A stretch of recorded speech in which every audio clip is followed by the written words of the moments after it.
Hey guys, this is Chris from MediaMites. We're down here at Lexington Comic Con Toy Expo down in Lexington, Kentucky.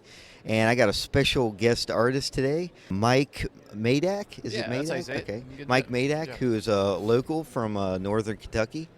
And how you doing this morning? I'm good. I'm good. Hour change. Just trying to catch up with that. But other than that, we're doing really good. We're all trying to Yeah. get over that. I'm excited. I get to go home an hour early, Yeah, kind of, right?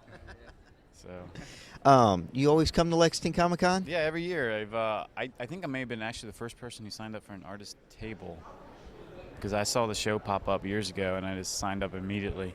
So I think I'm one of the first. So yeah, at least signed up for it. So I've been at the show every year. Yeah. Yeah, we were over in Cincinnati, me and Josh here, and where was that at exactly? We saw some of your pieces in a gallery. Yeah, over Newport there. on the Levee. Yeah, Newport on Levee. That's exactly where it Yep. was. And I always I visited your website years ago, and I always loved your paintings and your work. Yeah. So it's been a great spot. Like a lot of people come through there. A lot of people from out of town. It's a place to go, and these artwork's right there. Yeah. So. Now I know at the get-go you kind of started out with comic book illustrating. Yeah, I in college I did a comic strip. Before then I worked for a company called Blue Line. They made like comic art paper, and so when I went to college, I got into the art side of it. I hooked up with infamous Alias and Blue Water Productions, and I know there's been a lot of fallout. Anyway, a lot of stories about those guys, but I did about 5 or 6 books for them.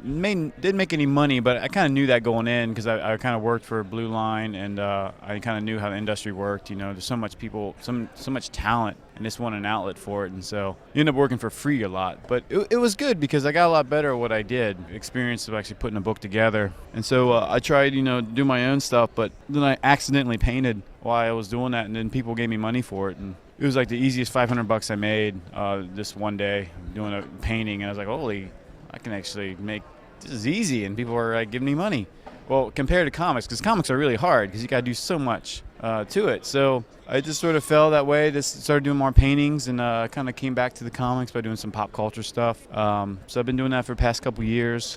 Built up quite an inventory of stuff, and still paint like regular like architectural stuff. And it's funny because architectural stuff came from the comic books because my backgrounds were poor, so I worked on my backgrounds, and people really liked my buildings, and then I painted the buildings. And but yeah, I'm trying to get back into sort of publishing a little bit, like doing a project on the side. Maybe get back to some more original content. Now, did you have this style before you went to No. NKU, or did you discover it when you were taking art? I was like a really traditional, like I really like, example, like Frank Chow. I really liked his stuff, like as a comic strip artist, and he's sort of a more realistic cartoonist in a way. I mean, there's a certain vein influence, but I started looking at Heavy Metal magazine and a lot of European, the graffiti cartoony type stuff.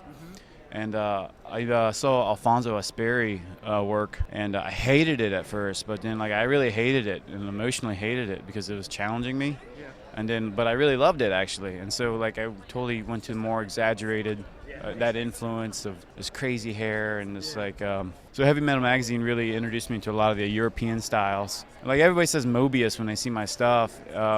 So I like Mobius, and I love it actually, but I think the people I was influenced were influenced by him. People that were inspired by Mobius inspired me. So Is that kind of like the style you see in like high fructose? no, well, high fructose is a little more like, well, it depends. Like juxtapose has a feel in high fructose.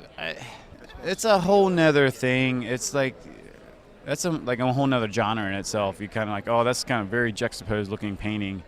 And yeah, I don't think my stuff ever really got to that point or in that sort of field. I've always sort of been like a balance between illustration and like some of that stuff. When did you start attending Baker Hunt down in Covington, Kentucky?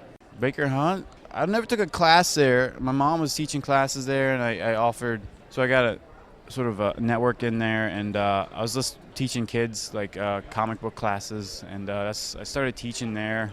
Teaching kids is hard. You got to have you're lucky if you can have a project go for 15 minutes. So like an hour-long class, you got to have 4 different things going on. So that was, starting off as a young artist, so it was good income on the side, and teaching kids and stuff. And you got some really good kids too, like really talented, really want to learn some stuff. But then you got some kids that are trying to kill each other with pencils. So it's a mixed bag. Yeah. So, but it's teaching is has been another thing for me. Like taught at Cincinnati State for a while too. So I got to college level, and I took about 5 years off, and I just started teaching there again. Yeah, I have a family now. I got like a wife and kids, and get something a little more stable income coming in as well. So I do that on the Wednesday, middle of the week, and travel on the weekends. But yeah, I'm back teaching. So I've always been kind of teaching. Good. That's awesome. That's so what's awesome. the farthest con that you've gone to, or do you just stick to Oh, this I area? went to Middle East Comic Con, Dubai, Okay. in the United Emirates. Wow. Yeah, it was pretty crazy. Like you see people. It just sums it up. I have a picture of it. It's like this girl in traditional Saudi Arabian dress, like with the full like golden jewelry around the eyes and the what's the habab or chabab? I don't know what it's called. Yeah, full cover. And she like bought all my Doctor Who prints, and she was like holding them, and she I'm like you hear all the news, but everybody's just a dork, and they just love that stuff. It's all the same, really. Very cool. So you were very successful over there, or? Yeah, it was pretty good. Everybody, people like tell you, they're like, oh, it's a gold mine over there, and you go over there and it's pretty good, but it's not like super good. People, $20 is still $20. It's not like they're just throwing it in the air or anything. So, but yeah, it was pretty good. I travel like mainly just North America. I go as far as Puerto Rico before. It's always fun. I got scared away by the Zika because we were trying to have kids. Yeah. And I don't know. I'd love to go back. Puerto Rico is awesome, San Juan, and went up to Halifax last November. And I wouldn't even want to go further. There's a little tiny show in St. John's, like Newfoundland. I just love to go. Just go to Newfoundland. Yeah. But yeah, so I've been all over the states too. Like haven't done much in California, but anywhere they have a con and I haven't been, I like to go. Do you have any new projects you're working on, or? Yeah. I've been posting pictures of it on my Instagram. Can I plug it? Yeah, sure. Absolutely. Yeah, plug away. Maydak, Plug anything it's you want. MMAYDAK. But if you just search my name, you should be able to find it. It's like I'm kind of going back to my roots. I really love RPG games, like role-playing games, fantasy games, and I'm designing a concept book disguised as a travel book for this fantasy world. So it's like original content, sort of give me opportunity to do my strength, like environmental designs, some character designs, all original. And it's going to be fun. It's going to have like a fictitious character, be like a travel. What's the guy on PBS? Rick Steves. Rick Steves like travels Europe, or like it's going to be like this character. Like I think his name is like Agama Raypot. Travels, or incredible travel book of amazing places, and some really long title. So it's gonna be like a long project. I'm working on 3 chapters of it and hope to publish it about by next year. And if it continues, I'll have like a big travel book of this whole world. So I gotta ask, how much is the giant Galactus? yes, Galactus behind me. It usually hangs in my stairwell. I got one of these old houses with 14-foot tall ceilings, and it looks great. But you learn that like not everybody has 14-foot tall ceilings, and they don't really have a spot for it, and a lot of times they can't afford it too, which is fine. But I originally was asking about $4,000 for it. Now it's down to $2,000. People think it like took forever to do, but it really only took about 5 days. And some paintings will take more that are a lot smaller. Yeah, it takes a lot of paint though. Yeah, but not necessarily a long time. So, but yeah, but it's my lazy backdrop. I got a car I can fit in now. The funny story is, like, I did this for I think like New York Comic Con 2012. It was gonna be my big showpiece at the booth, and like I got it done in time, and it just wouldn't fit in the van, and it was just like, all right, and it just sat home for the longest time, and I just realized I should just take this out when I can. So any shows I can travel with it and take it to, I will. So Yeah, it's a great piece. I mean, you can't get any better of an eye catcher than this. 'Cause, Yeah. I mean, they see Galactus, they're like, oh, what is that? That's yeah, pretty cool world stuff. eater here. Yeah.